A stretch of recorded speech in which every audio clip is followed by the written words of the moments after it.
प्रणाम, नमस्कार। बिहार तक देख रहे हैं आप और आज बिहार तक पर हम लगातार लाइव आ रहे हैं बीपीएससी टॉपर्स के साथ और इस वक्त हम लाइव आ रहे हैं सदानंद कुमार के साथ। मोतिहारी से है सदानंद कुमार और इन्हें बीपीएससी की परीक्षा में मिली है 8वीं रैंक। तो बहुत बहुत स्वागत है आपका सदानंद हमारे साथ। Thank you ma'am. तो सदानंद, हम सबसे पहले तो आपको ढेर सारी बधाइयाँ कि आप को 8वीं रैंक आई है और मैं सबसे पहले ये जानना चाहूंगी कि क्या ये आपका पहला अटेम्प्ट था या इससे पहले भी आपने अटेम्प्ट्स दिए हैं और क्या माहौल है घर पर रिजल्ट आने के बाद? घर पे मतलब रात से अभी कोई लोग सोए नहीं है।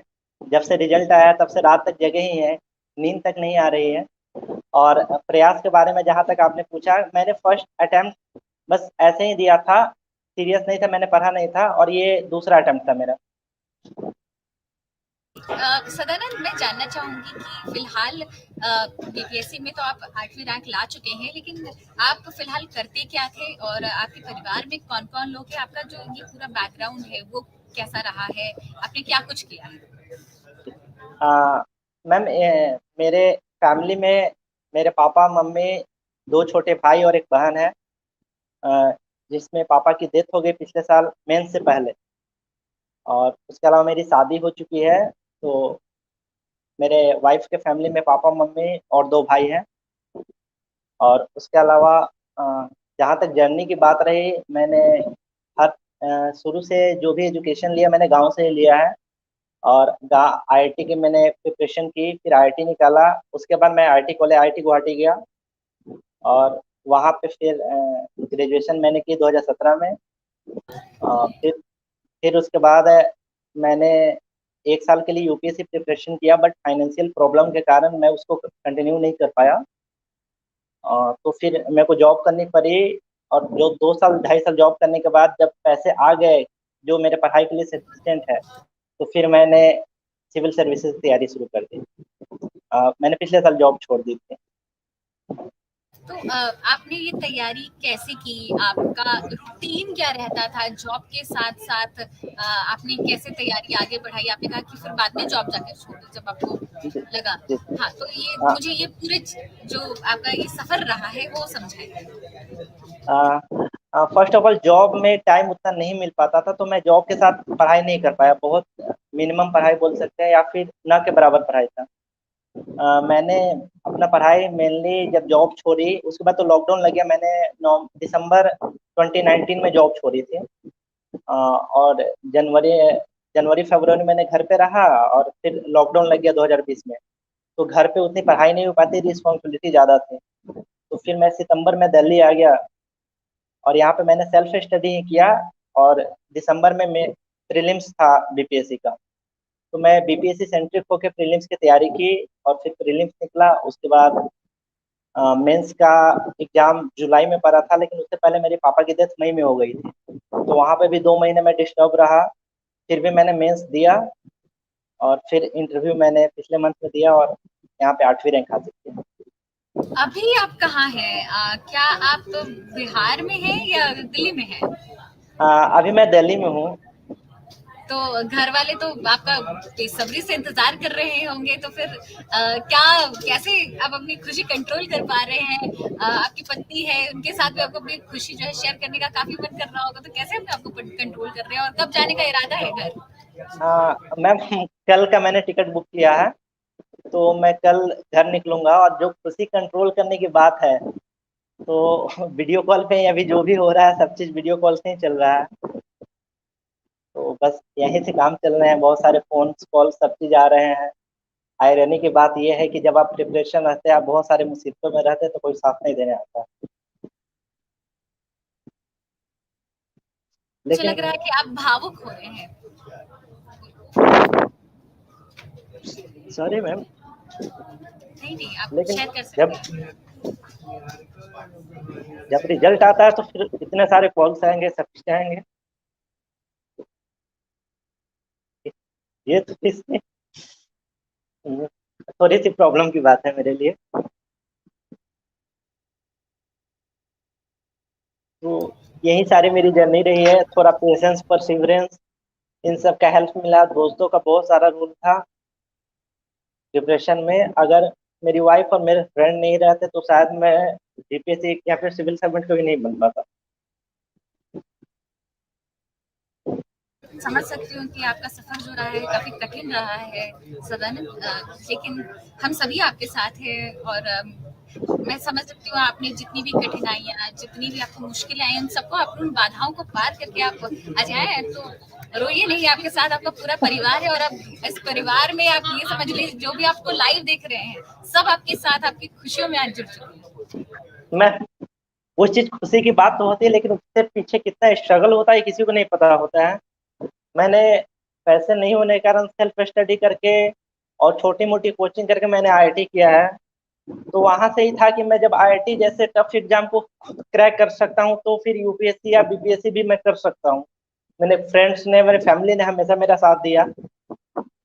और मेनली जब जॉब में था मैं, तो जॉब अच्छी खासी जॉब थी, more than salary of the BPSC, जितना बीपीएससी में सैलरी मिलेगा। बट हमेशा से था कि मेरा सपना था कि मैं ऑफिसर बनूं और सिविल सर्वेंट बनूं मैं। तो इस बात को ने समझा और उन्होंने हमेशा कोशिश किया कि आप जॉब छोड़िए, ये आपके बस की बात नहीं है, आप ये इसमें आप अच्छा नहीं कर सकते जहाँ तक आप पहुँचना चाहते हैं। तो सारे फैमिली के सपोर्ट से भी और इवन फाइनेंशियल प्रॉब्लम का जो बात हुआ, मेरे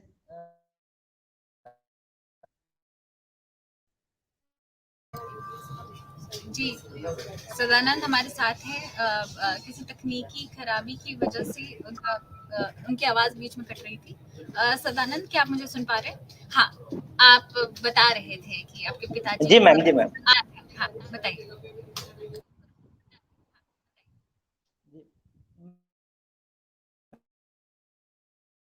सदानंद,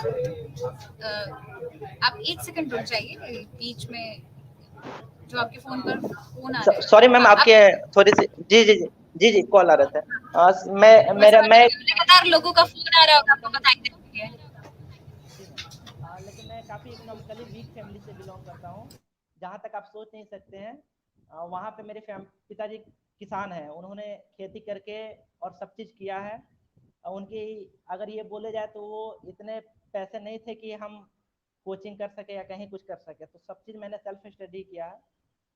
इवन क्लास 5th 12 जो भी आप बोले सब सेल्फ स्टडी में ही गया है।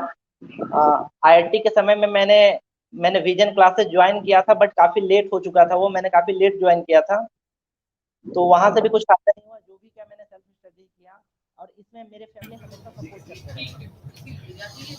जी, सदानंद, आप बार-बार बता रहे हैं कि आपने सेल्फ स्टडी की, तो जो भी जी हमारे मैम। दर्शक, जो भी हमारे साथ लोग जुड़े हुए हैं, उनका ये जी कहना है कि आखिरकार सेल्फ स्टडी करके हम कैसे टॉपर बन सकते हैं? ये सवाल जो है वो लगातार आ रहा है और ये भी सवाल आ रहा है कि आपका ऑप्शनल सब्जेक्ट क्या था? तो जो सेल्फ स्टडी है वो कैसे की जाती है और ऑप्शनल सब्जेक्ट आपका क्या था? इन सवालों का आप जवाब दे दीजिए। हाँ, पहला क्वेश्चन मेरा ऑप्शनल सब्जेक्ट मैथमेटिक्स था, जो कि मैंने आईआईटी में लिया था, और वहाँ से ही सिंस मैथमेटिक्स में अच्छे स्कोर आते थे बीपीएससी में, और इसलिए मैंने मैथमेटिक्स चूज किया था। और इसमें बहुत लोग बोले हैं कि मैथमेटिक्स में है इसलिए हो गया है, बट लोग मैथ्स के पीछे कितना मेहनत करते हैं, बाकी ऑप्शन पढ़ने के लिए 1 महीना लगता है और मैथ्स को पढ़ने के लिए कम से कम 5-6 महीने की जरूरत है। तो लोग मेहनत नहीं बोल देखते हैं, सीधे जज कर देंगे कि हाँ मैथमेटिक्स है तो ठीक है। और दूसरा क्वेश्चन मैम मैं सुन नहीं पाया, कि आप रिपीट कर सकेंगे क्या? क्या कह रहे हैं? मैम आप दूसरा क्वेश्चन क्या पूछे वो रिपीट कर देंगे क्या? मैं कह रही थी ऑप्शनल सब्जेक्ट के बारे, और आपने प्रिपरेशन की कैसे? सेल्फ स्टडी जी जो थी, हाँ। आपने सेल्फ मैम स्टडी से ही, हाँ, जी यही मैं पूछ रही हूँ। अभी टेक्नोलॉजी का ज़माना है, ऑनलाइन बहुत सारी चीज़ें अवेलेबल है जिसका आप यूज कर सकते हैं, लेकिन ये एक नेगेटिव चीज़ भी है कि बहुत सारी चीज़ों में से आपको वो चीज़ निकालना है जो आपके काम के है। तो इसके लिए मैंने हमेशा से हथियार मेरा प्रीवियस ईयर क्वेश्चन रहा है। मैं प्रीवियस ईयर क्वेश्चन को दिन में कम से कम टैबलेट की तरह खाता था, 3 टाइम मैं देखता था कि एक टॉपिक पढ़ा, फिर मैं प्रीवियस ईयर क्वेश्चन देखता था कि उस टॉपिक के रिलेटेड क्या क्वेश्चन है। इनफैक्ट टॉपिक के बीच में भी मैं प्रीवियस ईयर क्वेश्चन देखता था कि मैं कहीं भटक ना जाऊँ बाहर में। तो मैं सिर्फ प्रीवियस ईयर क्वेश्चन में जितने हैं उससे सेंट्रिक मेरी प्रिपरेशन सारी रही है, शुरू से लेकर लास्ट तक, प्रीलिम से लेके इंटरव्यू तक की सारी चीज प्रीवियस ईयर क्वेश्चन के रिवॉल्व हुई है। इंटरव्यू में आप जज नहीं कर सकते, बट मैंने जो मैथ्स मेरा ऑप्शनल था, बायोटेक्नोलॉजी मेरा बैकग्राउंड सब्जेक्ट था। मैंने ये सब चीज़ को लेके मैंने कुछ ब्रीफ नॉलेज दिया था इंटरव्यू के लिए और फिर इंटरव्यू दिया था। तो मेरा आपने जो किताबें आपने इंटरनेट का बताया कि इंटरनेट पे बहुत जी, सारी चीजें अवेलेबल है, लेकिन यस इंटरनेट मैम। जब हम यूज करते हैं तो हमारा मन भटक भी सकता है, तो उस समय जी अपने मैम। आप को कैसे कंट्रोल करें एक अभ्यर्थी? मैम मैंने अ, एक मैंने हमें जैसे पहले बताया कि मैंने प्रीवियस ईयर क्वेश्चन को एज ए बेस बनाया कि हमेशा जो प्रीवियस ईयर क्वेश्चन है मैं उसी लेवल की तैयारी करूंगा।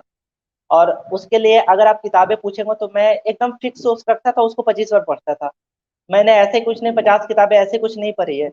मैं 2 किताबें 4 किताबें ही बोलूंगा और उसको मैं 25 बार पढ़ाऊँ। जैसे घटना चक्र हो गया हिस्ट्री के लिए, साइंस के लिए मैं घटना चक्र को एटलीस्ट 30 बार पढ़ाऊंगा। मैं काउंट नहीं कर सकता हूँ कितने बार पढ़ाऊँ, लेकिन मैं सिर्फ घटना चक्र ही पढ़ा हूँ प्रीलिम्स के लिए। मेंस के लिए अगर देखें तो सब्जेक्ट वाइज मैंने अपने नोट्स तैयार किए हैं कि टॉपिक वाइज, जैसे प्रीएम्बल टॉपिक है तो उसका कंक्लूजन, इंट्रोडक्शन, उसका बॉडी, सब चीज मैंने नोट्स तैयार किया और बहुत सारे बुक इंटरनेट सोर्सेज का मैंने सहारा लिया और वही चीज मैंने पढ़ा जो हमको जरूरत था। मैंने एक्स्ट्रा कुछ नहीं पढ़ा और उतना ही चीज मैं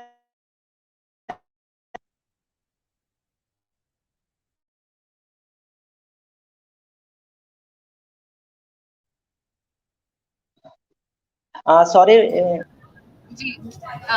तो सदानंद हमारे साथ जुड़े हुए हैं और सदानंद हमें बता रहे हैं उनका सफर कैसा रहा, कितनी मुश्किलों का उनको सामना करना पड़ा और किस तरीके से उन्होंने कड़ी मेहनत करके आज ये मुकाम जो है हासिल किया है। और अभी वो हमें बता ही रहे थे कि किस तरीके से उन्होंने सेल्फ स्टडी की और सेल्फ स्टडी करके उन्हें इस बार बीपीएससी की परीक्षा में 8वीं रैंक मिली है और ये बहुत ही बड़ी बात है। 8th रैंक लेकर आए हैं सदानंद सेल्फ स्टडी की बदौलत। उनके पास कोई भी सपोर्ट नहीं था अपना। उन्होंने जो फाइनेंशियल बैकग्राउंड रहा उसके बारे में भी जानकारी दी। उन्होंने बताया कि किस तरीके से उनके साथ जो है मुश्किलें एकाएक आ गई, पिताजी का साथ भी छूट गया और हमें बता ही रहे थे वो अभी बीच में उनका जो इंटरनेट कनेक्शन है वो शायद टूट गया है। हम आपको बता दें कि लगातार इस बीच हमारे पास कमेंट्स भी आ रहे हैं। कमेंट्स जो है वो मैं एक एक करके आपको दिखा देती हूँ। ये कमेंट आ रहा है कि माफ करिएगा, मुझसे गलती से 9th रैंक दी थी लेकिन हमने अब उस गलती को ठीक कर लिया है। 8वीं रैंक आई है सदानंद जी को और लगातार ये सवाल ये कर रहे थे, सुल्तान खान नाम के यूजर हैं। देखिए सर, हमने ठीक कर लिया है, 8th रैंक है और यही हम बता भी रहे थे।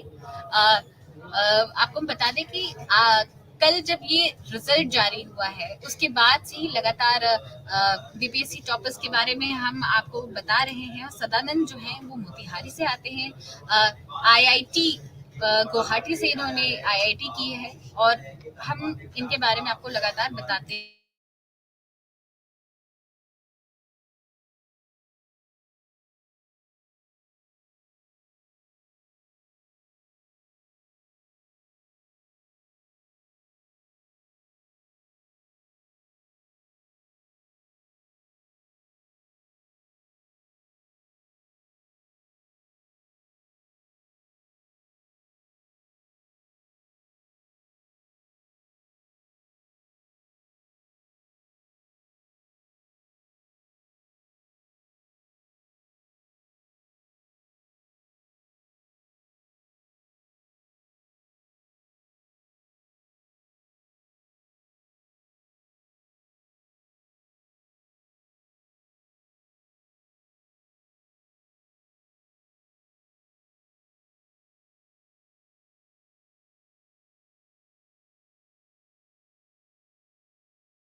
सदानंद हमारे साथ वापस से एक बार जुड़ गए हैं। सदानंद, तो वही आप बता रहे थे कि आपने कौन कौन सी जो किताबें हैं वो पढ़ी और आपने आपका कौन कौन सा सोर्स रहा है तैयारी का, वो हाँ मैम, अपनी तैयारी की सोर्स बताएं आप।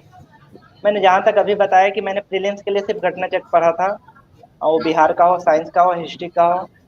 और कुछ बेसिक बुक्स जैसे इम्तियाज अहमद मैंने रेफर किया था। इससे ज़्यादा मैंने बुक नहीं किए, मतलब 2-3 बुक्स थे, उसी को मैंने ज़्यादातर टाइम्स पढ़ा। इनफैक्ट प्रीलिम्स थोड़ा रटने टाइप है, आपको रट्टा मारना पड़ेगा तो प्रीलिम्स क्वालिफाई। मेंस के लिए मैंने बहुत सारे इंटरनेट सोर्स और रेफरेंस बुक का सहारा लिया, जिसका मैं नाम शायद बता नहीं पाऊंगा क्योंकि बहुत सारे हैं। और वहां से मैंने अपने नोट्स तैयार किए, जो कि हर टॉपिक वाइज नोट्स बने हुए थे मेरे। जैसे पीएमबल्स पॉलिटी का देखे तो पीएमबल्स, पार्लियामेंट, प्रेसिडेंट, हर टॉपिक वाइज मैंने इंट्रोडक्शन, बॉडी, कंक्लूजन ये मैंने बना के रखे थे कि हमको कुछ सोचना ना पड़े एग्जाम में, सीधे मैं जाके वहां पे वोमिट करूँ। तो मैंने टॉपिक वाइज नोट्स प्रिपेयर किया और बहुत सारे सोर्सेस का मैंने वहाँ पे हेल्प किया था। और इंटरव्यू के लिए मेरे फ्रेंड लोग हैं, वो मॉक ले लिया करते थे, तो वहां से जो भी कमी थी वो मैंने दूर कर लिया वहाँ। आ, आपने बहुत ही कम संसाधनों में, हम कह सकते हैं कि कम से कम संसाधन का इस्तेमाल करते हुए आपने इतनी अच्छी रैंक लाई है। तो जो लोग कह सकते हैं कि फाइनेंशियली जो स्ट्रांग नहीं होते हैं, उनके लिए आप क्या एक टिप देना चाहेंगे, नसीहत देना चाहेंगे? अ, एक अगर देखा जाए तो अगर फाइनेंशियली स्ट्रांग ना होना आपका वीक पॉइंट हमेशा नहीं हो सकता है, वो कभी कभी आपका स्ट्रांग पॉइंट भी हो सकता है। तो यहाँ तक मेरे लिए तो काफ़ी स्ट्रांग पॉइंट सिद्ध हुआ है ये। और मेरे रिसोर्सेज लिमिटेड इसलिए नहीं थे कि मैं रिसोर्सेज बियर नहीं कर सकता था, मैं खरीद सकता था, बट मेरे को करना ही नहीं था। मेरे को सिर्फ वही करना था जो एग्जाम परस्पेक्टिव से लेके सही है। तो इसके लिए मैंने रिसोर्सेज काफ़ी लिमिटेड कर दिया, जहाँ से मैंने टेस्ट में वही देखे जितने प्रीलिम्स में मेरे 100 के अराउंड अगर मार्क्स आ रहे हैं, तो 2-4 नंबर मेरे प्लस माइनस होंगे। एग्जाम का पेपर भी डिपेंड करता है, तो इसलिए मैंने 100 के आसपास अगर मेरे घटना चक्र से सिर्फ आ जा रहा है 2 बुक पढ़ के, तो मैंने और कोई बुक नहीं पढ़ा। करंट के लिए अलग से कोई मैगजीन खरीद ली, कोई भी मैगजीन खरीद लिया, उसमें ऐसा कुछ नहीं है कि मैं फिक्स मैगजीन ही पढ़ूंगा। तो करंट के लिए मैंने कोई भी मैगजीन लेके काम किया। उसके बाद जहाँ पे मेंस था, जहाँ के आप पहले ही बताया कि मेंस के समय मेरे पिताजी की डेथ हो गई थी, तो मैं अच्छे से उतना प्रिपेयर नहीं कर पाया। लेकिन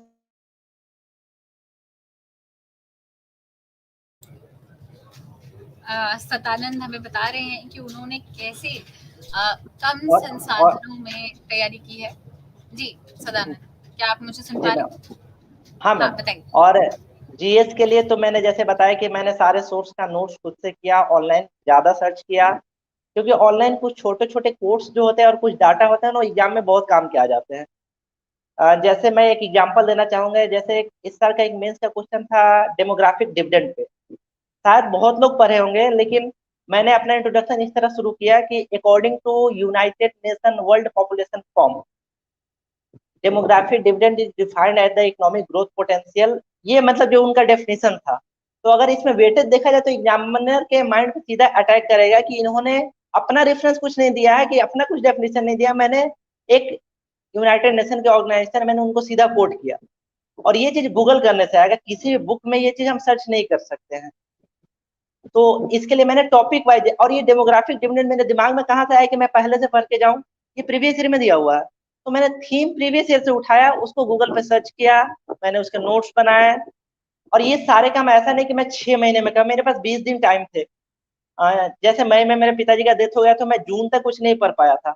और जुलाई में 5 तारीख को डेट आता है कि आपका एग्जाम 29, 30 और 31 को होने वाला था। तो मेरे पास 20 दिन टाइम थे, और थोड़े बहुत मैंने पहले से, जैसे हिस्ट्री मैंने पहले से पढ़ के रखा था। और हिस्ट्री मैंने 4 क्वेश्चन पढ़ के रखे थे, क्योंकि प्रीवियस से ट्रेंड एनालाइज करके मैंने 4 क्वेश्चन के ही नोट्स बनाए थे कि ये 4 आएगा तो ही मैं लिख पाऊंगा। और फॉर्चुनेटली बोला जाए, वो चारों के चारों क्वेश्चन थे, जिसमें से हमको 3 लिखने थे।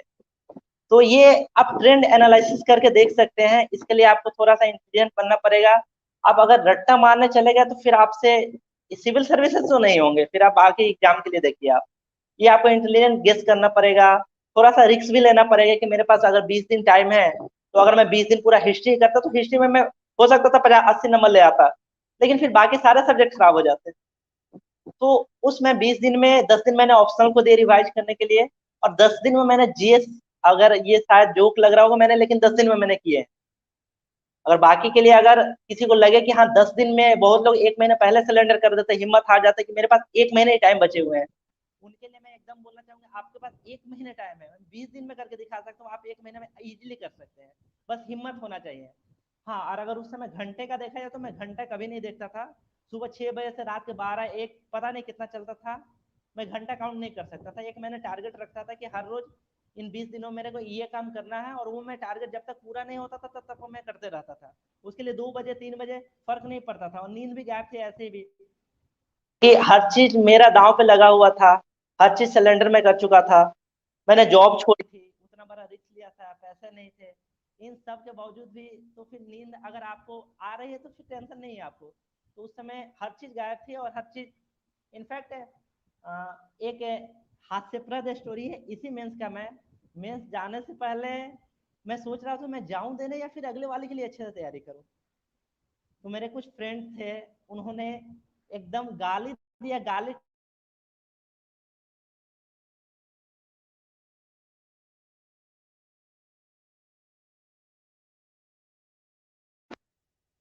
तो ये काफी एक्साइटिंग रहा था, और थोड़ा सा ड्रामेटिक टाइप आप बोल सकते हैं प्रिपरेशन है। सारे इवेंट हुए इसमें, हर चीज हुआ, बट लास्ट में जब सबसे पहले कल हमको प्रभात खबर वाले ने फोन की थी, और शायद बीपीएससी का फॉल्ट है, जिसका फॉल्ट वो मैं नहीं पता, उन्होंने मेरे को 4th रैंक बोली थी कि सर आपका 4th रैंक आया, कैसा आप फील कर रहे हैं। मैं लिटरली रोने लगा और बैठ गया, मैं वहां पे खड़ा नहीं हो पा रहा था। कुछ चीजें थी जो कि सपोर्ट में आए, और कुछ चीजें अगेंस्ट भी गई थी। तो ओवरऑल फाइनली यहाँ पे मैं हूँ। इसके लिए सभी लोगों का बहुत योगदान है, फैमिली, फ्रेंड्स। तो अच्छा, यहाँ तक। आप बार बार फैमिली के बारे में बात कर रहे हैं, अपनी पत्नी के बारे में बात कर रहे हैं। आपकी शादी कब हुई थी? मेरी शादी 2019 में हुई थी, फरवरी में। अच्छा, तो फिर जी शादी जी। के बाद और आपकी प्रिपरेशन कब से शुरू हुई थी, जब आपने सीरियसली इस चीज को लिया? मैम, दो चीजें थी। पहले कि मैं शादी को लेके एकदम पॉजिटिव या नेगेटिव नहीं था कि शादी हो जाएगी तो प्रिपरेशन नहीं होगा, होगा। क्योंकि कुछ चीजें पहले जब भी शादी हुई तो मैं थोड़ा सा हिम्मत हार गया था कि अब मैं सिविल सर्वेंट तो शायद न बन पाऊँ, क्योंकि फैमिली का इकोनॉमिकल प्रॉब्लम था। मैं जॉब छोड़ के, सब चीज छोड़ के तो मैं नहीं कर सकता था। तो जॉब के साथ ही कुछ करना था, और जॉब में हमको टाइम नहीं मिल पाता था। तो कुछ समय के लिए वो चीज भूल, मतलब जो नहीं होता, ओझल होने लगी थी कि मेरा सपना एक सपना टाइप ही रह जाएगा, वो हम कभी नहीं बन पाएंगे। बट इसमें मेरे वाइफ ने हमेशा इनकरेज किया। उन्होंने बोला ठीक है, जॉब है, पैसे हैं आपके पास, सफिशिएंट पैसे हैं जो आप यूज कर सकते हैं। तो मैंने जॉब के बाद भी मैंने फैमिली चलाने के लिए भी पैसे दिए, और वो पैसे के लिए मैंने सेल्फ स्टडी, और घर पे जिम्मेदारी के कारण मैं पढ़ाई नहीं कर पाता था, इसीलिए हमको बाहर आना पड़ा। और बाहर हम कहीं भी रहे पैसा तो लगना ही था। तो दिल्ली में सिंस रिसोर्सेस अच्छे थे, और यहाँ पे भी मेरे फ्रेंड हमेशा हमेशा या कभी कभी बोलते हैं कि और मतलब आप ईद के चांद की तरफ हो, आप कभी कभी 15 दिन पे दिख जाते हो बाहर में आप। तो ये तंज रहता था। तो इस टाइप का। और फिलहाल मैं अभी यूपीएससी कर रहा हूँ, आई होप कि शायद इसमें सक्सेस मिल जाए, जो कि मेरा फाइनल डेस्टिनेशन है, ड्रीम है, वही है। बीपीएससी एक जस्ट एक रास्ता है वहां तक पहुंचने के लिए। और मैं मेरे पापा के हमेशा से, हाँ हाँ, बताइए अपने पिताजी के बारे मेरे में बताइए। पापा का हमेशा से ये सपना रहा है कि आप, अगर वो आज होते तो बहुत खुश होते कि हम सिविल सर्वेंट बने, बट फाइनेंशियल प्रॉब्लम के कारण वो कुछ बोल भी नहीं पाते कि हाँ मैं पैसे दे दूंगा, कहाँ से वो देंगे। मेरे पिताजी की उम्र 80 साल हो गई, 70 साल हो गई थी लगभग। और एक ट्रेजिक स्टोरी है कि मेरे पापा की 2 शादी हुई है, और मैं दूसरे शादी, पहले शादी से कोई बच्चा नहीं हुआ, और दूसरे शादी से मैं हुआ। तो मैं जब बच्चा हुआ उस समय मेरे पापा पापा की उम्र 45 के आसपास हो रही होगी। तो अगर हम अभी 25 साल के हैं तो 70-75 उनका एज समझ सकते हैं आप। तो उस उम्र में वो काम भी नहीं कर सकते हैं। तो दोनों को देखते हुए फैमिली को साथ में लेके हमको काम करना था। हालांकि मेरे जो ससुर है उन्होंने हमेशा बोला है, बट हमको खुद अच्छा नहीं लगता था कि हम उनके पैसे से हम ले पैसा। उन्होंने हमेशा बोला कि हाँ कहीं जरूरत हो तो बोलिएगा। तो खुददारी बोलिए या फिर जो भी बोलिए। तो जहां तक मैंने किया वहां तक तो टॉलरेट किया कि हाँ कहीं से कुछ लेना ना पड़े। सदानंद, मैं ये जानना चाहूँगी कि अगर आपके पिताजी ने आपको इतना सपोर्ट किया, तो जब आपके पिताजी थे तो आपसे कभी ये एक्सपेक्टेशंस रखी थी उन्होंने कि आप सिविल सर्विसेज करें, या क्या चाहते थे आप क्या बने बचपन से ही? मैम हमेशा तो बोलते हैं कि सिविल सर्विसेज में अच्छा पोस्ट तो अगर सिविल सर्विसेज में टॉप पोस्ट देखे तो आईएएस ही होता है। तो हमेशा वो सोचते थे, बट जहाँ तक जितनी फीस होती है आईएएस कोचिंग की या सब चीज़ देखते हुए वो मतलब बोल नहीं पाते थे। इनफैक्ट जब मैंने विजन क्लासेस में आईआईटी के लिए एडमिशन लिया उस समय मेरी फीस लगी थी 38,275 रुपये। मेरे को एग्जैक्ट इसलिए याद है क्योंकि उन्होंने बताया नहीं, लेकिन वो पैसे कर्ज के आए हुए थे। पटना वाले बोरिंग रोड वाले में? जी, कंकरबाग में मतलब अच्छा। कंकरबाग में मैंने लिया था, नाला रोड में विजन क्लासेस हाँ। की एक ब्रांचेस थी। अच्छा। लेकिन वहां से मैंने ज्यादा हेल्प नहीं किया और पूरे पैसे कर्ज के आए हुए थे। जब मैं आईआईटी क्लियर हो गया तो मेरे अंकल ने बताया कि वो पैसे तुम्हारे पापा को मैंने मतलब अ, पैसे चुकाने की बारी आई थी तो उन्होंने ऐसा बोल दिया था, तो मैंने एमसीएम स्कॉलरशिप से पैसे चुकाए थे। मैंने आईआईटी गुवाहाटी में स्कॉलरशिप मिला था, 1-1 लाख के 3 स्कॉलरशिप। और वाह। लंदन स्कूल ऑफ इकोनॉमिक्स और लंदन स्कूल ऑफ इकोनॉमिक्स से भी हमको स्कॉलरशिप मिला है।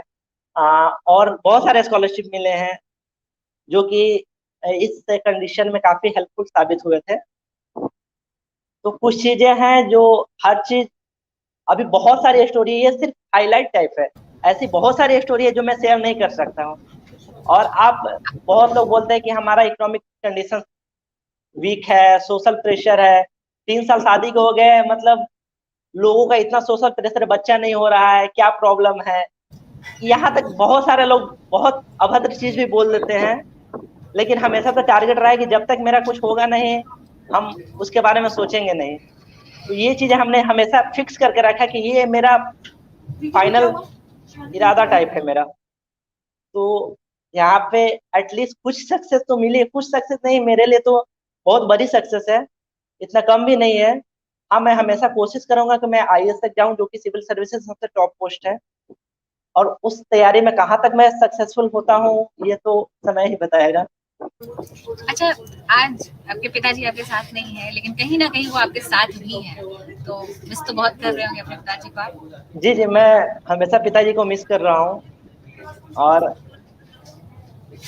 अगर वो होते तो शायद बहुत खुश होते, शायद क्या बहुत खुश होते हैं, उनका सपना एटलीस्ट पार्शियली ही ट्रू तो हुआ है ना। तो जी। जी जी। और एक और स्टोरी है, मैंने रिजल्ट के बाद मम्मी को फोन किया था। मम्मी मेरी इलिटरेट है, उनको कुछ नहीं पता है। अच्छा। तो उन्होंने फोन करके बोला मैंने कि मम्मी मैंने मेरा डीएसपी में हो गया है। तो बोला अच्छा, तू खुश बारा ना। हम बोले मम्मी आपको मतलब कुछ नहीं, हमरा का पता कि ये सब कथी हो वाला है, तो हर ठीक बाके तो हमरो ठीक बाके। वाह। तो रउरा के का जवाब देंगी एकर बाद? आ, आंसू मेरे रुक नहीं रहे थे, लेकिन फिर भी मैंने थोड़ा स्ट्रांग बना और मैंने ठीक है फोन रख दिया। तो कुछ मैं बोल नहीं पाया, मैंने बोला ठीक है, मतलब मैं खुश तो हूँ ही कुछ। और एक एक चीज और थी, पिताजी का जब डेथ होने लगा तो उन्होंने लास्ट में बोला था कि बाबू हमेशा सोच ऊपर रखना, और जो तुम सोचे हो तुम वो पूरा होगा, आज नहीं तो कल होगा ही। तो भागना मत, परिस्थिति खराब आएंगी आपके सामने, बहुत खराब आएंगी, तो आपको उस परिस्थिति में भी आपको खड़ा रहना है। और एक होता है ना कि जनरली मेरा थॉट ये था कि शादी के बाद हम पढ़ नहीं पाएंगे, लेकिन हम्म। ससुराल वालों का भी अच्छा खासा सपोर्ट आया और मेरी फैमिली का भी सपोर्ट था। फाइनेंशियल प्रॉब्लम थी, बट मम्मी को मैंने बोला कि मम्मी थोड़ा सा ये है, तो उन्होंने मान लिया। मेरे भाई जो मेरे से छोटा है उन्होंने हाँ। जॉब करके फाइनेंशियल प्रॉब्लम को दूर किया। घर के लिए मतलब फ्लिपकार्ट में वो डिलीवरी बॉय का काम करता है ग्रेजुएशन के साथ साथ वो। अच्छा। तो वहां से उसके 10-20 हज़ार के आसपास मंथली और गांव में रहने के लिए सफिशियंट है। तो उसने भी हमको बोला कि भैया आप जाइए तैयारी कीजिए, हम आपको पैसा से सपोर्ट तो नहीं कर पाएंगे लेकिन हम फैमिली चला लेंगे। जी। तो अच्छा। ओवरऑल सबका कंबाइंड सपोर्ट के कारण ही हम सेलेक्ट हुए हैं, और इसका श्रेय हम सब किसी को देंगे। मेरे कुछ फ्रेंड भी थे जो हर परिस्थिति में मेरे साथ थे। अगर मैं नाम लूँ तो फिर बाकी फ्रेंड का बेइज्जती हो जाएगी, तो मैं नाम तो नहीं लूँगा, लेकिन सारे फ्रेंड का इक्वल रोल रहा है अच्छा, मेरे आपने सफलता में। सबसे पहले अपनी मम्मी को फोन किया या अपनी पत्नी को फोन किया था कि आपकी 9th रैंक आई है, आपने इस बार क्वालिफाई कर लिया है? नहीं, मैंने मेरी पत्नी को फ़ोन तो मैं नहीं कर पाया, क्योंकि फ़ोन सबसे लास्ट में मैंने वाइफ़ को किया। बीच-बीच में इतने अच्छा, कॉल्स सबसे आ लास्ट रहे में। थे। जी, जी। तो वो भी बोली कि हम समझ सकते हैं कि आपके कॉल्स आ रहे हैं, आपके लिए बहुत बड़ा दिन है। तो और मम्मी का जहाँ तक फ़ोन करने की बात किया, तो मम्मी सो गई थी, तो मैं सुबह मम्मी को बता पाया। तो और बाकी लोगों को तो ऑनलाइन पता चल गया, और कुछ जो मेरे फ्रेंड्स थे उन्होंने बता दिया घर पे। तो जो भी है, जितने भी कॉल्स आ रहे हैं रिलेटिव्स के, वो आज आ रहे हैं, कल रात को भी आए थे। बट मैं अपने फैमिली के पास टाइम कॉल नहीं कर पाया, थोड़ा-सा बुरा फ़ील भी हुआ। मैंने ससुर से उनसे बात किया कुछ देर के लिए, वो भी मतलब सो नहीं पाए। तो हर जगह खुशी का बात है।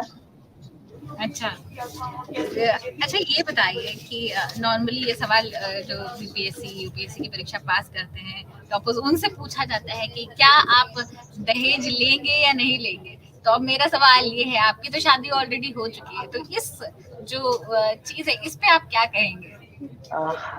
इस टॉपिक पे तो मेरे लिए सवाल गलत है, क्योंकि क्योंकि मेरा लव आपने मैरिज कहा है। कि आप, अच्छा, जी, जी। लव मैरिज हुई तो है आपकी? जी, जी। तभी। और वहाँ वहाँ पे जब पापा शादी की बात चला रहे थे, सब चीज़ कर रहे, तो मैंने वहाँ पे तो कुछ नहीं बोल पाया, बट मेडिकल कर रही थी, वो मेडिकल की स्टूडेंट थी, और मैं आईटी से जब क्लियर हुआ था उसके बाद से कुछ बातें हुई थी। लेकिन यहाँ पे मेरे रिलेटिव तक, मेरे अंकल तक को नहीं पता है कि हम लोगों की लव मैरिज है। ये अरेंज मैरिज टाइप ही हुआ है। लेकिन अब मतलब कि सबको पता चल जाएगा कि आज आज आप बिहार तक पे खुलासा कर रहे हैं कि आपकी शादी जी, जी। अरेंज नहीं थी, लव मैरिज थी। जी। तो ये कुछ चीज़ें थी जो सीक्रेट थी। तो आज वो सारा सीक्रेट रिवील हो गया। जी, अब मतलब अब ऐसा कुछ डर नहीं रह गया ना, कि फैमिली, सोसाइटी सबका डर कुछ रह नहीं गया अब। हाँ। क्योंकि आप सेलेक्ट हो जाते हैं तो गलत लोग भी आपको सपोर्ट करेंगे कि हाँ, आपने सही किया है, कुछ ना कुछ तो ज़रूर किया होगा कि इस लड़का का सिलेक्शन हुआ होगा। जी, और अगर आप बात तो सेलेक्ट सही। नहीं होते होंगे तो सेम चीज़ बोला जाएगा, फालतू का तेज लड़का था, बस दिखाता था, ऐसा था नहीं वो एक्चुअल में। ये दोनों सिचुएशन मैं फेस कर चुका हूँ। जब आईआईटी हुआ तो पॉजिटिव वाली थिंकिंग आई, आईआईटी के बाद मैंने जॉब किया, प्राइवेट कोचिंग पढ़ाई, मतलब कोचिंग में आईआईटी के बच्चों को पढ़ाया, तो फिर बहुत सारे नेगेटिव आए कि आईआईटी करके क्या कर लिया, कोचिंग पढ़ा रहा है ये। लेकिन उसके पीछे सिचुएशन नहीं किया, मतलब वहाँ पे गालियाँ भी मिली थी, आईआईटी के समय गालियाँ भी मिली थी। और फिर समय शेयर मार्केट की तरह चलता है, कभी ऊपर नीचे। आज ऊपर है तो हड़बड़ाना नहीं चाहिए, कल अगर अच्छा अगर हो गया तो इतराना नहीं चाहिए। ये 2 चीज़ें मैंने फैमिली से सीखी है, और हमेशा मैं इसको याद रख के चलूँगा। अच्छा, ये बताइए कि मतलब फिर आप अपनी वाइफ को कब से जानते हैं? मतलब कितने मतलब लव मैरिज हुई है आपकी, तो कब से मैं जान पहचान थी? एक एक 1 साल पहले से, 2018 से बोल सकते हैं। अच्छा, क्या करती हैं वो? वो मेडिकल कॉलेज में है अभी, वो फाइनल ईयर में है वो। ओह, वेरी नाइस। तो जी, जी। एक डॉक्टर, एक इंजीनियर, और अब तो आप जो एक पब्लिक सेक्टर में आगे हैं। जी। ये बताइए कि अब आप लोगों का आगे का प्लान है, जैसे कि आपने बोला कि आपका लक्ष्य जो है वो यूपीएससी है। जी, तो जी। फाइनल लक्ष्य तो आईएएस ही तो है। हम्म, हम उसके कोशिश करेंगे, अब कितना समय हम निकाल पाएँगे, वो जॉब के नेचर पे डिपेंड करता है, और डीएसपी है, बहुत लोग बोल रहे हैं कि इसमें उतना टाइम नहीं निकाल पाओगे। तो देखिए आगे क्या होता है। मैं इस सिचुएशन में नहीं हूँ कि जॉब छोड़ दूँ, वो पॉसिबल भी नहीं हो सकता है, इतनी मेहनत के बाद हाँ। मिली है, तो मैं छोड़ भी नहीं सकता हूँ। लेकिन हाँ, अगर आगे अगर कुछ हो जाता तो अच्छा चीज़ है, अगर नहीं होता है तो मैं सैटिस्फाइड हूँ कि हम एटलीस्ट कुछ तो कर पाए हम अपनी ज़िंदगी सदानंद, मैं एक बार फिर से चाहूंगी कि आप ये बताएं कि अगर एक नॉर्मल स्टूडेंट को कम संसाधनों में और कम समय में प्रिपरेशन करनी हो, तो वो किस तरीके से प्लानिंग करे, उसकी स्ट्रैटेजी जो है वो क्या होनी चाहिए किसी भी सिविल सर्विस परीक्षा के? में। देखिए, हर सिविल सर्विसेज परीक्षा के लिए जनरलाइज़ हम नहीं कर सकते हैं कि स्ट्रैटेजी एक ही होनी चाहिए। यूपीएससी की तैयारी करने की स्ट्रैटेजी अलग है, बीपीएससी की अलग है। लेकिन हाँ, अगर आपका आर्ट्स ऑप्शनल है, तो आप अगर बीपीएससी ही स्पेशलाइज है कि हमको बीपीएससी करना है, तो आप अगर 4 से 6 महीने आप अच्छे से दे देंगे, तो मेरे हिसाब से तैयारी अच्छी हो जानी चाहिए, अच्छी नहीं बहुत अच्छी होनी चाहिए। तो 4 से 6 महीने अगर आर्ट्स आपका बैकग्राउंड आर्ट्स अगर ऑप्शनल है, तो हमको लगता है कि अगर 2 महीने आप प्रीलिम्स के लिए पढ़ेंगे, 2 से 3 महीने तो आपके लिए सफिशिएंट होगा। और 6 महीने जैसे मैंने अभी बोला, मैंने मेंस के लिए बोला है कि अगर 4 से 6 महीने आपके लिए मेंस के लिए है, तो आप सफिशिएंट तैयारी करते हैं। और अगर आपका मैथ ऑप्शनल है या फिर साइंस बैकग्राउंड है, तो आपको कम से कम कंप्लीट करने में तो हमको जैसे लगा कि 7 से 8 महीने लगे थे, या फिर उससे भी ज़्यादा, क्योंकि मैंने ज़्यादा टाइम मल्टीपल रिवीजन किया था। और हाँ। जीएस पढ़ने के लिए मेरे को लगभग मैंने बोला कि 1 महीने मैंने पढ़ लिया था। तो जीएस के लिए अच्छा 1 महीने पढ़ा था। लगातार। अच्छा, हाँ बोलिए। जी, इसके लिए आपने लगातार 1 महीने पढ़ाई की थी? लगातार मैंने नहीं पढ़ा था, क्योंकि लगातार मैंने मैथ इसलिए ऑप्शनल लिया था क्योंकि मैं बोर हूँ तो मैथ पे शिफ्ट हो जाऊँ। और मैं कितना भी खराब समय में, मतलब दिमाग कितना भी खराब हो, अगर मैथ मेरे सामने आ जाए तो एक अलग टाइप फीलिंग होती थी, तो मैं पढ़ाई भी कर लेता था। और हमेशा दिन भर जीएस लेके मैं पढ़ाई नहीं कर पाता, इसलिए मैंने एक ये भी रीजन था कि मैथ को मैंने ऑप्शनल लिया था। थोड़े साथ साथ मेरा सदानंद, मन भी बार लगता बार था। कमेंट आ रहा है कि साउंड प्रॉब्लम। क्या आपको कॉल आ रही है किसी की? मैम बीच बीच में बहुत सारे कॉल आ रहे हैं, मेरे को डिक्लाइन करना पड़ रहा, ये तो इस होता कारण है थोड़ी। जब आप टॉपर बन जाते हैं तो इतने लोग आपको लगातार कॉल करने लगते हैं कि आप बात भी नहीं कर पाए शांति से। अच्छा, लगातार कमेंट आ रहा है कि आपका मीडियम क्या था? मेरा मीडियम इंग्लिश था, लेकिन अच्छा। मीडियम के लिए मैं एकदम क्लियर करना चाहता हूँ कि मैं दोनों में कंफ्यूज था कि मैं अपना मीडियम इंग्लिश लूँ या हिंदी लूँ, क्योंकि मैंने क्लास 12 तक पढ़ाई हिंदी में की थी। आईआईटी में गया, फर्स्ट ईयर में मेरे को कुछ समझ में नहीं आया कि क्या बोल रहे हैं, क्योंकि पूरा इंग्लिश पढ़ाया जाता है और पूरे सर के ऊपर से जाता था, लेकिन फिर भी मैं हर रोज क्लास जाता था कि अगर नहीं जाऊंगा तो ये तो प्रॉब्लम सेकंड ईयर में भी आएगी, थर्ड में आएगी, फोर्थ में भी आएगी। तो उस प्रॉब्लम को ओवरकम करने के लिए मैं हर रोज क्लास जाता था, कुछ समझ में नहीं आता था, फिर भी मैं क्लास जाता था। तो वहाँ पे सीजीपीए काफी कम आया था फर्स्ट ईयर में, क्योंकि कुछ समझ में नहीं आता तो मैं सीजीपीए नहीं कर सकता था। तो बाद में प्रॉब्लम दोनों में थी, क्योंकि मेरा इंग्लिश भी खराब था, हिंदी भी खराब था, दोनों मेरे खराब थे। बट मैंने इंग्लिश को प्रेफरेंस दिया, क्योंकि अगर ओवरऑल रिजल्ट यूपीएससी में देंगे तो इंग्लिश मीडियम से ज़्यादा स्टूडेंट है, ज़्यादा होते हैं। तो जब मेरा दोनों ही खराब था तो अच्छा, तो दोनों ही करना है। तो मीडियम शायद मेरे लिए मैटर नहीं करता था, मैं दोनों लेता तो वैसे ही तैयारी करता। लेकिन अगर आप टू द पॉइंट पढ़ रहे हैं तो कम टाइम में आप किसी भी मीडियम से कर सकते हैं। बहुत सारे हैं हिंदी मीडियम फ्रेंड है, वो हिंदी मीडियम से ही किया है, बहुत सारे हैं जो इंग्लिश मीडियम से नहीं भी किया है। तो दोनों चीजें हैं, मीडियम मैटर नहीं करता है। बहुत लोग बोले हैं कि मार्किंग में थोड़ा दिक्कत होता है, कि मार्किंग इंग्लिश मीडियम वालों को थोड़ा सा 5 नंबर ज्यादा मिलते हैं, 10 नंबर ज्यादा मिलते हैं। तो मेरे हिसाब से ऐसा तो नहीं होना चाहिए। बाकी मेरा टाइप फर्स्ट अटेम्प्ट था, तो मैं इसमें ज्यादा कुछ बोल भी नहीं सकता हूँ। लगातार जो है आपके लिए सवाल आ रहे हैं कि एक सवाल आया है, धीरज कुमार नाम के हमारे यूजर हैं, उन्होंने कहा कि करंट अफेयर्स कहाँ से किए? हाँ, जैसे मैंने बताया कि मेरे पास 20 दिन टाइम था, तो मैंने करंट का प्रीवियस क्वेश्चन देखा है क्या उन्होंने पूछा है, तो उस ट्रेंड के हिसाब से मैंने 10 से 15 टॉपिक मैंने किए। जैसे उस समय तालिबान का चल रहा था, यूएनएससी में इंडिया का मेंबरशिप चल रहा था, ब्रिक्स का, यूरोपियन यूनियन का अलग हुए थे। उसके अलावा अगर आप देखें तो ब्रिक्स और यूरोपियन यूनियन अलग अलग टॉपिक है। तो ये मैंने करंट के हिसाब से जो हॉट टॉपिक थे, क्योंकि हर साल हॉट टॉपिक टाइप ही क्वेश्चन आते थे, तो मैंने वो बस करके गया था। 4 दिन, 2 से 3 दिन, 2 दिन मैंने दिया था, लगभग 8-8 16 घंटे। अब बहुत लोगों के लिए इम्पॉसिबल लग रहा होगा कि फेक रहा है, रिजल्ट हो गया तो। लेकिन अगर आप मेरे फैमिली से, मेरे फ्रेंड से पूछेंगे, उन्होंने, मैंने, क्योंकि मेरे पास टाइम नहीं था, मैंने सारी सिचुएशन पहले ही एक्सप्लेन कर दिया था। तो मैंने 10 से 15 टॉपिक 2 दिन में किए थे। हर टॉपिक के लिए 1 घंटे कुछ नोट्स तैयार किए थे, जो कि बीच में मैं पढ़ के रिवीजन करके उसी को मैंने 4 से 5 बार रिवीजन किया था। तो लगभग 10 पन्ने के मेरे पास नोट्स थे करेंट के, और उसमें 10 से 15 टॉपिक थे। लेकिन जब मैंने करंट का क्वेश्चन देखा तो थोड़ा 66 का क्वेश्चन अलग था, तो मैं दुखी होने के बजाय खुश हो गया कि इस बार सब किसी का कटेगा करंट में। जी। और लेकिन थोड़ा प्लस पॉइंट ये भी था कि कुछ ब्रिक्स से और यूरोपियन यूनियन क्वेश्चन और डाटा मेरे पास पता थे, डाइवर्सिफाइड थे, तो वहां से मैंने कुछ लिख लिया। तो यही मेरे करंट की स्ट्रैटेजी थी। और बाकी आगे फ्यूचर के लिए अगर हम बोले कि स्ट्रैटेजी क्या होनी चाहिए, जैसे मैंने 67 के लिए भी मैंने करना शुरू कर दिया था कि इस बार मैं बहुत अच्छे से दूंगा। तो जी। ये बताइए, एक और तो सवाल उसके आ लिए रहा है। हाँ, हाँ करंट के बारे में मैम, बता रहे थे आप।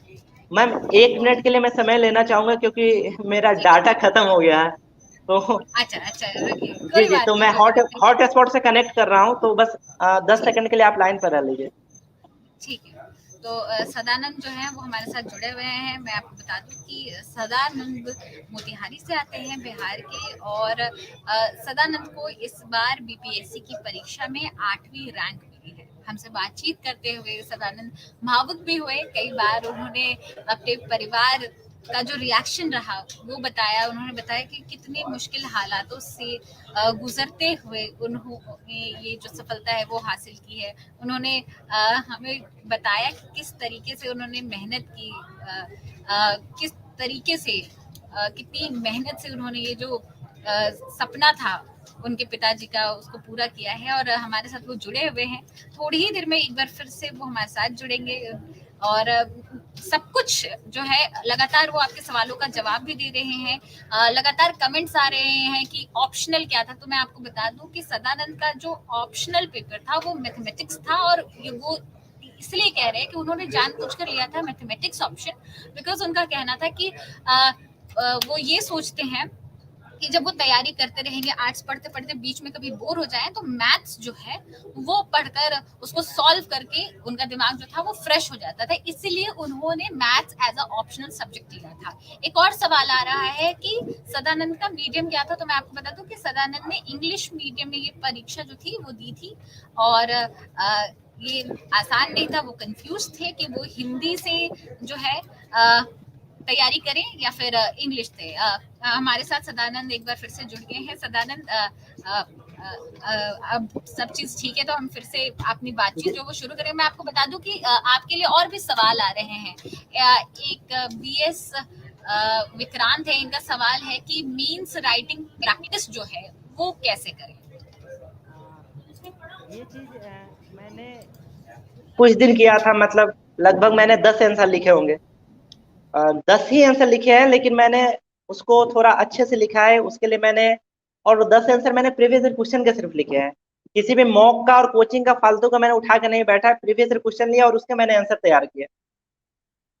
और तैयार किया कि मैंने मॉक उसी तरह लिखा, और फ्रेंड से मैंने हमेशा कांटेक्ट में था, तो वो फ्रेंड कॉपी चेक कर देते थे और सजेशन भी दे देते थे कि कुछ चीजें ऐसे करो। कुछ चीजें अच्छी लगती थी जो मैं एक्सेप्ट करता था, अच्छी नहीं लगती थी वो मैं छोड़ देता था। तो मैंने ज्यादा आंसर राइटिंग नहीं किया है। और हिस्ट्री के 4 क्वेश्चन जो मैंने पहले भी बताया था कि जो 4 क्वेश्चन मैंने किए थे उसको मैंने 4 बार और लिखा था, क्योंकि मेरे को हिस्ट्री 30-40 मिनट में कंप्लीट करनी थी। और मैंने हिस्ट्री फाइनल एग्जाम में भी 30 मिनट में मैंने कंप्लीट लिख के आंसर कंप्लीट कर लिया 3 क्वेश्चन। एक और सवाल है द्रक्षा अली का कि बेस स्ट्रॉन्ग करने के लिए क्या करें। हाँ, बेस स्ट्रॉन्ग मतलब सब्जेक्ट स्पेसिफिक बेस स्ट्रॉन्ग, आप थोड़ा क्लेरिफाई कर देंगे कि किस चीज में बेस स्ट्रॉन्ग करना। एनसीईआरटी, उन्होंने लिखा है कि बेस स्ट्रॉन्ग हाँ, करने के लिए क्या एनसीईआरटी नहीं इम्पोर्टेंट है। नहीं नहीं, मैंने एनसीईआरटी नहीं पढ़ा था पर्सनली, बहुत लोग पढ़ते भी है, मैंने नहीं पढ़ा था कभी। अगला मैंने सवाल है। अपना अपना अगर हाँ हाँ। शुरुआत अगर देखा जाए तो एक शॉर्ट में मैं बोलना चाहूंगा। मैंने एक कहीं भी कोचिंग इंस्टीट्यूट का जो शॉर्ट वीडियो था किसी भी सब्जेक्ट को लेके, जी। तो मैंने वो शॉर्ट वीडियो पहले देख लिए थे कि हाँ जैसे 20 घंटा में मॉडर्न हिस्ट्री खत्म कर दे, 20 घंटा में पॉलिटिक्स खत्म कर दे। हाँ, पूरा कवर वो ना करे, शॉर्ट वीडियो से काम मेरा चल जाएगा। फिर मैंने घटना जगह क्वेश्चन लगाना शुरू किया। 20% भी क्वेश्चन मैं सॉल्व नहीं कर पाता था शुरू में, लेकिन हाँ मैंने घटना चक्र को रटना शुरू कर दिया टाइप ऑफ प्रीलिम्स के लिए। तो मैंने घटना चक्र रटा, उससे क्वेश्चन हो जाता था, प्रीलिम्स भी हो जा रहा था। फिर मैंने कहीं से पढ़ने की जरूरत नहीं समझी। और बेस स्ट्रॉन्ग के लिए कहीं कहीं से वीडियो देख लिया, कुछ यूट्यूब पे टाइम पास करते समय कि चलो टाइम पास है तो कुछ वीडियो ही देख लेते हैं। तो कहीं कहीं से वीडियो देख के कुछ देख के कुछ दिमाग में रह गया। और बेसिकली घटना चक्र के जो एक्सप्लेनेशन दिया रहता है उसको मैंने नोट्स बना के लिखे और उसको याद किया मैंने। तो वहां से जी। ही कंसेप्ट मैंने क्लियर किया। और बाकी जो मेंस के लिए है, तो मेंस के लिए मैंने लक्ष्मीकांत पढ़ी थी। पॉलिटी के लिए, इकोनॉमिक्स के लिए मैंने मुन्नाल सर का हेल्प लिया था। पूरा मैंने नहीं पढ़ा था, जो मेरे काम का चीज़ था वही मैंने लिया था। और उसके अलावा साइंस एंड टेक के लिए मैंने तो 4 क्वेश्चन करके गया था। मतलब बहुत लोगों को लगा है कि ये फालतू का चीज़ है, लेकिन 4-5 क्वेश्चन मैंने साइंस के लिए करके गया था। और एक नोट्स किसी का मिला था, हमको ऑनलाइन मिला था। मेरे को कोचिंग जी। का नाम नहीं याद है। ऐसे ही कहीं का नोट्स मिल गया था, वहाँ पे 10-12 टॉपिक दिए हुए थे, मैंने उसको पढ़ लिया था बस। और उससे क्वेश्चन जी। भी नहीं आए थे। तो हाँ, हाँ, हाँ। जो भी क्वेश्चन थे, मैंने प्रीवियस ईयर टाइप ही पढ़ा था, और उससे क्वेश्चन भी आया। जैसे फ्लड से क्वेश्चन है, हर साल क्वेश्चन आता है, आपको फ्लड से क्वेश्चन पता होना चाहिए। साइंस एंड टेक का बात करें तो आपको स्पेस का क्वेश्चन पता होना चाहिए। स्पेस में हर साल क्वेश्चन पूछते हैं। तो ये प्रीवियस मैंने सब चीज यही बोलते हैं, मैंने शुरू में ही बोला था, मैंने टैबलेट की तरह 3 टाइम खाता था प्रीवियस ईयर क्वेश्चन, कि हर समय प्रीवियस ईयर क्वेश्चन लेके बैठ जाता था। लोग बोलेंगे प्रीवियस ईयर क्वेश्चन देखिए क्या होगा, उससे थीम पता चलेगी आपको कि क्या हमको पढ़ना है, बस हम वही पढ़िए ना। बीपीएससी के लिए प्रीवियस ईयर क्वेश्चन सफिशिएंट है, जी। वो प्रीलिम्स के लिए हो, मेंस के लिए हो। हाँ। एक और लोग सवाल आ रहा है कि बिहार स्पेशल कहाँ से कवर किया आपने? बिहार स्पेशल के लिए मैंने दो दो चीजें थी मेनली। बिहार स्पेशल के लिए आपको हिस्ट्री आना चाहिए, और बिहार स्पेशल का ज्योग्राफी आना चाहिए। मैंने हिस्ट्री के लिए इम्तियाज अहमद सर का सिलेक्टिव चैप्टर, 2 चैप्टर मुश्किल से मैंने पढ़ा था। और एक अरिहंत की बुक आती थी इंग्लिश मीडियम में, वो पुरानी बुक अब तो बंद हो गई, कहीं हमको दिखती नहीं थी। तो पता नहीं हमको कहाँ से मिल गई, ऑनलाइन कहीं अमेजन से मैंने शायद लिया था। उसमें एकदम शॉर्ट नोट्स थे, मतलब 2 पेज में मॉडर्न खत्म कर दिया, 1 पेज में मेडिवल खत्म कर, 2 पेज में नहीं, 2 पेज में मेडिवल था, 4 से 6 पेज में मॉडर्न थे। और ज्योग्राफी में भी वैसे ही थे, 4 चैप्टर थे जो कि 10-12 पेज में कवर कर दे रहा था। तो यहाँ से मेरा मतलब मैंने मेनली उसी को पढ़ा, और कहीं से पढ़ा नहीं। और टेस्ट सीरीज मैंने 66वीं के लिए तो बहुत ज्यादा नहीं लगाया था, लेकिन 67वीं के लिए मैंने कम से कम 50 टेस्ट दिए होंगे, जो कि कैंसिल हो गया एग्जाम। तो 67वीं के लिए जी। मेरी प्रिपरेशन काफी अच्छी थी। और 67वीं के लिए जो करंट जो जो कि मैं बीच में बता रहा था, मैं कनेक्ट हो जाने डिस्कनेक्ट हो जाएगा नहीं बता पाया। करंट के लिए मैंने अभी से मैं नोट्स तैयार कर रहा था, कि जो मेंस का करंट है, जैसे अभी हॉट टॉपिक है इंडिया श्रीलंका, उसके अलावा इंडिया रसिया यूक्रेन वार जो चल रहा है, इंडिया अभी जलवायु परिवर्तन पे जो बैठक हुई थी, ये सब चीजें तो मैं 2-2 पेज में हर चीज का नोट्स बना रखा था। अगर इस बार मैं देता, जो कि मैं नहीं दूंगा अब, तो वो सब चीज काफी हेल्प करती। तो हर चीज कर, ऐसा नहीं आप रखिए कि 2 महीने बाद आप एक साथ ही करंट पढ़ लीजिएगा। ऐसा कीजिएगा तो फिर आपसे नहीं होगा, बहुत मुश्किल हो जाएगी पढ़ने के लिए। तो आप अगर न्यूज चल रही है तो उसके बारे में कुछ टाइम दे दीजिए, 10 मिनट, 15 मिनट, 20 मिनट इस टाइप का देख के अगर कुछ नोट्स बना लीजिए। और अगर नोट्स के लिए विजन आईएएस का भी मटेरियल मैंने देखा था, कि वहां से भी कुछ इस साल के लिए, मैं पिछले साल के लिए नहीं देखा था, इस साल के लिए मैं बोल रहा हूँ कि ये स्ट्रैटेजी मैंने फॉलो किया था, कि विजन से कुछ टॉपिक लिए थे, वहां का कंटेंट को मैंने नोट्स में ऐड किया था, और मैंने नोट्स बनाया था। तो बहुत लोग बोलेंगे नोट्स नहीं बनाइए, नोट्स से फायदा नहीं होता, नोट्स आप बनाइए, ये आपको बहुत काम देगा रिवीजन के समय में। जी। ये एक और ये सवाल आप है, अभी इंटरव्यू और मेंस अलग-अलग लैंग्वेज में दे सकते हैं? इंटरव्यू के लिए लैंग्वेज आपका फिक्स नहीं होता। अगर आप इंग्लिश में भी है तो भी आपको हिंदी में ही क्वेश्चन आएंगे। तो जी। आप अगर बीपीएससी का इंटरव्यू दे रहे हैं तो आप हिंदी प्रिपेयर होनी चाहिए, आप हिंदी में ही दीजिएगा, क्वेश्चन आपसे इंग्लिश में नहीं पूछा जाएगा। और अगर आप, जहाँ तक मेरी समझ आएगा, आप इंग्लिश का वहाँ पे शो ऑफ करेंगे तो आपके नंबर शायद कट जाएंगे। तो ये चीज आप ध्यान रखिए कि आप बिहार में जॉब करने आ रहे हैं तो आपको हिंदी आनी चाहिए। आप लोगों से कैसे इंटरेक्ट करेंगे आपको हिंदी अगर नहीं आती है तो। जी। तो मेरा तो सारा इंटरव्यू हिंदी में ही हुआ है। हाँ, हाँ। हाँ, तो शुरू से लेकर लास्ट तक लगभग 20 मिनट मेरा इंटरव्यू चले थे, और सारा हिंदी में चला था। मेरे हिसाब से इंटरव्यू मेरा सेटिस्फैक्ट्री नहीं था, वो तो मार्क्स क्यों? आने के बाद पता चलेगा कितना नंबर आ रहे हैं, क्योंकि कुछ चीजें थी जो मैं और बेटर कर सकता था। आपसे क्या मेरा सवाल क्या पूछा इंटरव्यू में? सवाल कुछ अलग टाइप से थे। मतलब पहले तो उन्होंने रामानुजम में थोड़ा शुरू किया, कि रामानुजम से जो हार्डली साहब थे, जिनके अंदर रामानुजम काम करते थे, तो हार्डली साहब जब उनसे मिलने गए तो एक टैक्सी में बैठ के मिलने गए, तो उस टैक्सी का नंबर आप बता सकते हैं क्या? ये मतलब थोड़ा सा तो फिर आपने अनएक्सपेक्टेड नहीं जवाब था। क्या दिया? मेरे को पता था, मैं पढ़ के गया था रामानुजम के बारे में, क्योंकि मेरा मैथमेटिक्स ऑप्शनल था, तो मैंने हर हाँ। चीज पढ़ा था रामानुजम पे, मैंने मूवी देखी थी। तो इस कारण मेरा वो 1729 वो नंबर था, 1729 नंबर था, हमको याद था, उसको टैक्सेवन नंबर भी बोलते हैं। तो मैंने बता दिया, तो शायद ये मेरे इंटरव्यू का काफी प्लस पॉइंट था कि शायद वो एक्सपेक्ट नहीं कर रहे थे कि ये आंसर भी दे पाएगा ये। और उन्होंने उसका सिग्निफिकेंट भी पूछा कि इसका सिग्निफिकेंट क्या था, तो मैंने बताया था कि ये दो डिफरेंट क्यू का सम है और ये सबसे स्मॉलेस्ट नंबर है। तो थोड़ा सा यहाँ पे मैथ का क्वेश्चन मेरा खत्म हो गया था। एक जो ऑब्वियस क्वेश्चन था जो हमको आंसर देना चाहिए था, क्रिकेट को उन्होंने क्वेश्चन पूछा कि क्रिकेट पिच की लंबाई कितनी होती है, तो एग्जैक्ट हमको नहीं पता था। तो उन्होंने बोला कि आप क्रिकेट खेलते हैं, क्रिकेट देखते हैं, आपको एग्जैक्ट पिच का लंबाई नहीं पता था। तो मैंने हंसते हुए बोल दिया कि सर हम लोग तो जब बचपन में गली क्रिकेट टाइप खेलते हैं वहां पे पैर से नाप लेते थे 22 गज। वहां से काम चल जाता था, तो कभी वैसे जरूरत नहीं पड़ी। लेकिन ये पता होनी चाहिए, सॉरी सर हमको नहीं पता है। तो उन्होंने थोड़ा सा हंसा था इस पे, लेकिन कुछ एंग्री भी हुए थे एक बोर्ड मेंबर। एक आपके लिए आ रहा है कि सदानंद भाई एकदम मस्त आदमी है जिन्होंने मोतिहारी जिला का नाम रोशन किया है, सुल्तान खान नाम के हैं। और ये एक सवाल आ रहा है कि क्या आपने कोचिंग किया था या नहीं, तो इसका नहीं जवाब नहीं, तो पहले ही दे चुके, उन्होंने कोचिंग मैं नहीं किया ना भाई। बहुत बार और कोच मैंने आंसर दे चुका हूँ इसका कि मैंने कोई कोचिंग जरूरत नहीं थी, बहुत और सारे रीजन बार भी बार थे जो। ये सवाल आ रहा है कि आपका ऑप्शनल सब्जेक्ट क्या था, तो मैं बार बार यही बता रही हूँ कि सदानंद का ऑप्शनल सब्जेक्ट जो था वो मैथ्स था। एक सवाल ये भी है, नीरज कुमार नाम के हमारे यूजर है, बीपीएससी के लिए सही बुक लिस्ट बताइए। हाँ, इसका आंसर शायद मैं पहले दे चुका हूँ, तो आप शुरू में देख सकते हैं, लेकिन फिर भी मैं एक बार और रिपीट कर देता हूँ। प्रीलिम्स के लिए मैंने मेनली घटना चक्र पे फोकस किया, घटना चक्र रटा, पढ़ा नहीं बोल सकते क्योंकि मैंने रटा था कि जो चीज समझ में ना आए मैं याद कर लेता था कि एग्जाम में हमको वोमिट करके आना है, प्रीलिम्स से हमको सही होना चाहिए बस। अगर थोड़ा भी दिमाग में रह गया तो पहली बार के लिए तो मैंने पूरा रट्टा था, एकदम रट्टा मारा था। जो जो रट्टा माने एकदम बोला जाता है कि हाँ एकदम जो पहले के लोग बोलते थे ना, कुछ नहीं समझो सीधा रट लो, जैसे रैंचो किया करते रहे, मतलब 3 इडियट पांच में बार रट चतुर जो राजू और किया करते थे फरहान रटने वाला, जी चतुर जो करते थे, वो चतुर। बीपीएससी के लिए वही अप्रोच है, आपको रटना पड़ेगा प्रीलिम्स के लिए। हाँ सर, छठवीं में मैंने थोड़ी डिफरेंट स्ट्रैटेजी अपनाई थी, तो थोड़ा रटना कम था, लेकिन फिर भी रटना पड़ा था।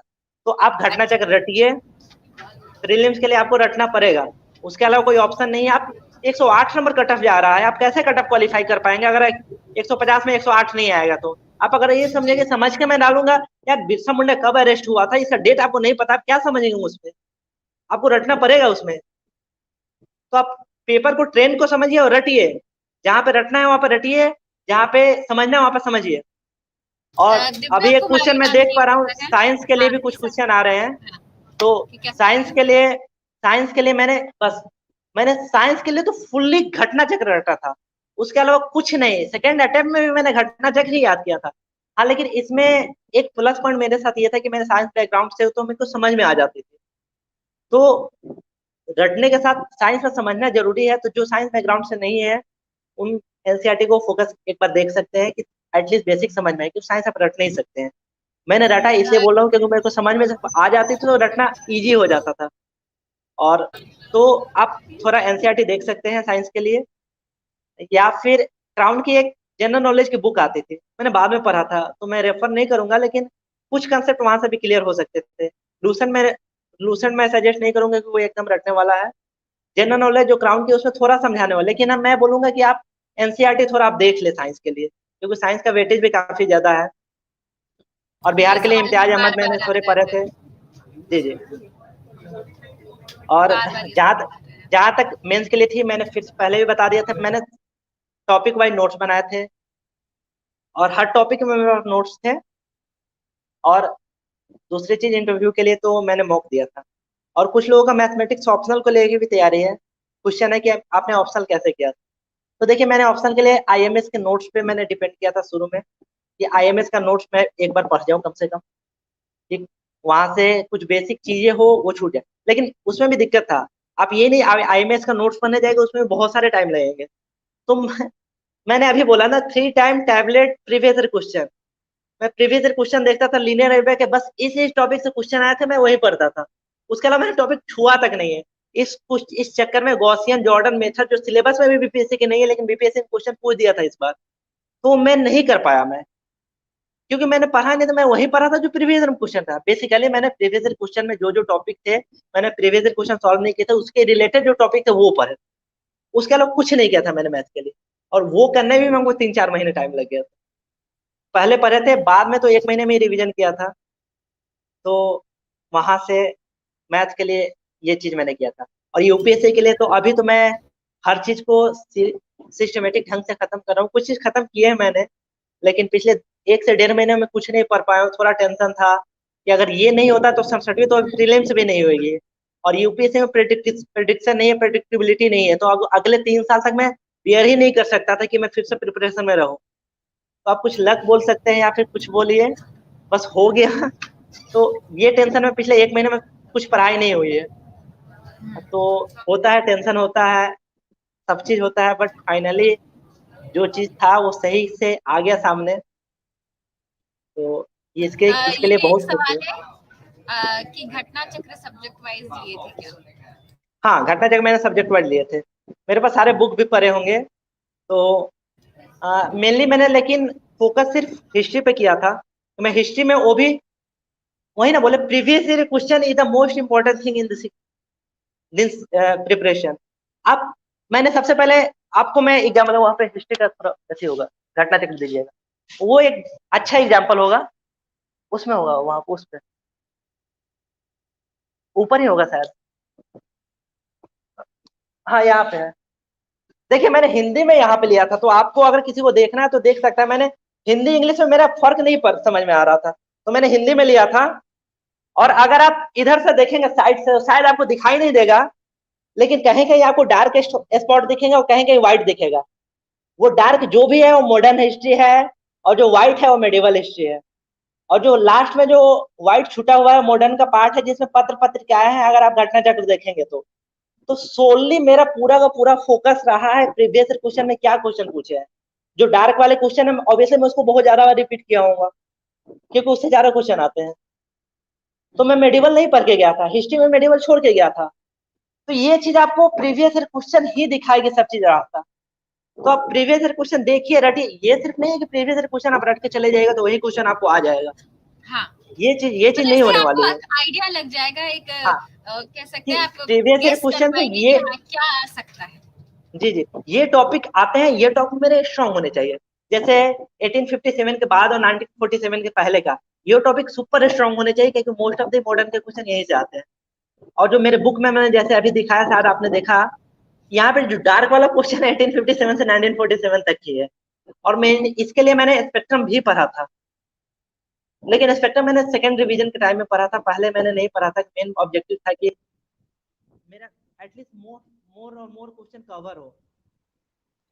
तो ये स्ट्रैटेजी रही है, आपको प्रीवियस ईयर क्वेश्चन टैबलेट से भी ज्यादा सावधानी से खानी है अगर आपको रिजल्ट चाहिए तो। आप सिर्फ रटिए नहीं, उसको समझिए कि ट्रेंड क्या है उसको लेकर। अगर आप प्रीवियस ईयर क्वेश्चन नहीं करके जाते और 1000 मौके देके जाके दे है ना, फिर भी शायद आपका रिजल्ट ना हो। और प्रीवियस ईयर क्वेश्चन करके जाते हैं और 2 मॉक भी देके जाते हैं तो शायद आपका रिजल्ट हो जाए, अगर एक और आपने ट्रेंड सवाल। अच्छे से समझा है। हाँ, पॉलिटी के लिए भी मैंने घटना चक्र ही किया था। पॉलिटी के लिए मैंने एडुटेरिया का एक वीडियो था, 10-12 घंटे का, 12 या 15-20 घंटे का, जो भी एक प्लेलिस्ट है, बहुत पुराना प्लेलिस्ट है। और एक चीज था कि ऐसा जुनून था कि मैंने पूरा प्लेलिस्ट एक दिन में देख दिया और नोट्स भी उसका बना दिया। भले उसको 18 घंटे मेरे को बैठने पड़े थे, लेकिन मैंने वो किया था। और वो बेसिक बेसिक टाइप था। उसी तरह मैंने नहीं बोला कि हर टॉपिक के लिए एक ऐसा मैंने सोर्स ढूंढा जो 10 से 12 घंटे में खत्म हो जाए, ताकि ब्रीफ आइडिया हमको मिल जाए कि ये अच्छा, इसमें ये चीजें हो रही है। सबसे शुरू मैंने ये किया था, और बाद में इसमें मैंने काम किया, फोकस किया, previous year question, previous year question, previous year question, बस। Success is equal to previous year question, वो मेंस हो प्रीलिम्स हो। स्पीडी का जो कुछ लोग बोल रहे हैं कि स्पीडी करंट अफेयर्स के लिए आपने क्या किया था। देखिए, बहुत सारे टॉपर रिकमेंड करते हैं, लेकिन पर्सनली मेरे को स्पीडी अच्छा नहीं लगता था, क्योंकि उसमें रटने वाला ज्यादा था। करंट हम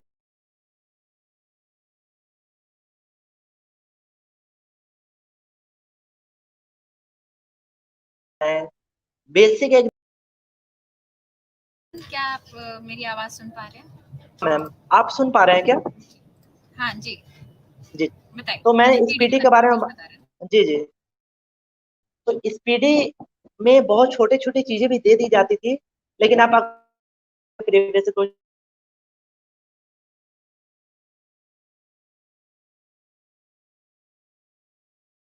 करते हैं। तो मैं मेजर न्यूज़ कवर करता था और उसमें भी स्पीडी मैंने नहीं पढ़ा था। मैंने जो मैगज़ीन मिलता था जो जिसमें लगता है कि हाँ, इसमें कम कंटेंट दिए हुए हैं कि जब एकदम पतली सी मैगज़ीन कोई हो, उठा के लाया और उसको थोड़ा पढ़ लिया, कॉन्फिडेंस भी आता था, चलो ठीक है, इससे काम चल जाएगा। तो मैं एकदम पतली वाली मैगज़ीन कोई भी ढूँढता था, भले कवर कुछ कम ही हो, अगर हम पतला पढ़ के अगर 10 पेज पढ़ के हम अगर 80% क्वेश्चन अटेम्प्ट कर लेते, तो हम उसके लिए 100 पेज नहीं पढ़ेंगे, 20% क्वेश्चन मैं छोड़ देता था। कि चलिए कुछ तुक्का लगेगा, कुछ होगा, हमको 100% स्कोर तो करना नहीं है। और मेरा हिस्ट्री, साइंस, पॉलिटी, इकोनॉमिक्स ये सब चीज़ें ज़्यादा स्ट्रॉन्ग थी, तो मैं 100 के आस-पास तो यहाँ से पहुँच जाता था, 90-95 और मैथ्स में मेरे कभी क्वेश्चन गलत नहीं हुए, जो भी था। कभी भी मतलब प्रीलिम्स में, तो इसलिए जी। हमको टेंशन नहीं था और करंट में सिर्फ़ कम मतलब जैसे मैंने बताया कि एकदम पतला-पतला बुक के पीछे मैं भागता था, कि जितनी पतले भले बेकार हो, लेकिन पतली होनी चाहिए, 10 पेज हो, 5 पेज हो, बहुत अच्छी बात है। जी। तो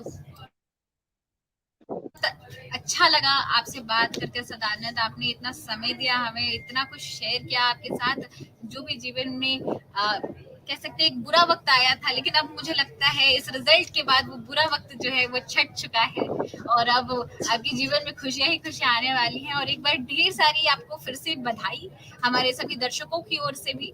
और हम आशा करते हैं कि आप जो आपका मेन लक्ष्य है 16 सितंबर वाला, वो भी आप उसको अच्छे से उसको पार कर पाए और उसमें भी आप जी, सफलता हासिल करें। जी, थैंक यू मैम।